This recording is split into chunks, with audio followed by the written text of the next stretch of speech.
দর্শক, একের পর এক ঘটনা ঘটছে মধ্যপ্রাচ্য জুড়ে এবং অস্থিরতা কিন্তু বাড়ছে। একটি খবর হচ্ছে মধ্যপ্রাচ্যের সর্ববৃহৎ মার্কিন ঘাঁটিতে ইরানের ব্যালিস্টিক ক্ষেপণাস্ত্রের আঘাত। বুঝতে পারছেন যে আমেরিকার কোনো স্থাপনা এখন আর মধ্যপ্রাচ্যে নিরাপদ না।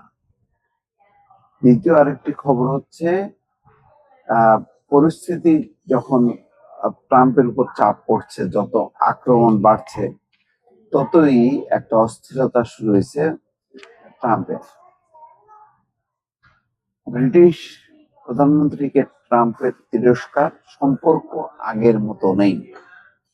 অর্থাৎ যেই সাপোর্ট তারা প্রত্যাশা করছিল সেই সাপোর্টটা পাচ্ছে না। তৃতীয় আরেকটা খবর হচ্ছে হরমুজ প্রণালীর উপর ইরানের পূর্ণ নিয়ন্ত্রণ আছে আইআরজিসি। হরমুজ প্রণালী একটা অত্যন্ত সরু প্রণালী, সেখান থেকেই হচ্ছে মধ্যপ্রাচ্য সমস্ত ট্যাঙ্কবাহী মানে তেলের ট্যাঙ্কবাহী জাহাজ চলাচল করে। সেই জায়গায় আঘাত করছে বা নিয়ন্ত্রণ আরোপ করছে ইরান, ফলে শত শত তেলের ট্যাঙ্কার আটকা পড়েছে। এটাও একটা সংকট। এই সংকট নিয়ে মোটামুটি হাবুডুবু খাচ্ছে। সবচেয়ে বড় খবর হচ্ছে এটা যে ইরান কাতারকে লক্ষ্য করে দুটি ব্যালিস্টিক ক্ষেপণাস্ত্র ছুড়েছে। এটা সেই দেশের প্রতিরক্ষা মন্ত্রণালয় জানাচ্ছে। মন্ত্রণালয় বলছে ক্ষেপণাস্ত্র দুটির একটি কাতারের আকাশ প্রতিরক্ষা ব্যবস্থা প্রতিহত করেছে, একটা করছে, আর অন্যটি আল উদাইদ এলাকায় অবস্থিত যুক্তরাষ্ট্রের বিমান ঘাঁটিতে আঘাত হেনেছে। অ্যাকচুয়ালি যুক্তরাষ্ট্রের সেই কাতারে অবস্থিত বিমান ঘাঁটি বিধ্বস্ত হয়েছে। এটা হচ্ছে আসল খবর। এটি এই অঞ্চলের যুক্তরাষ্ট্রের সবচেয়ে বড় সামরিক ঘাঁটি। এই ঘটনায় তাৎক্ষণিকভাবে হতাহতের খবর পাওয়া যায়নি এখনো।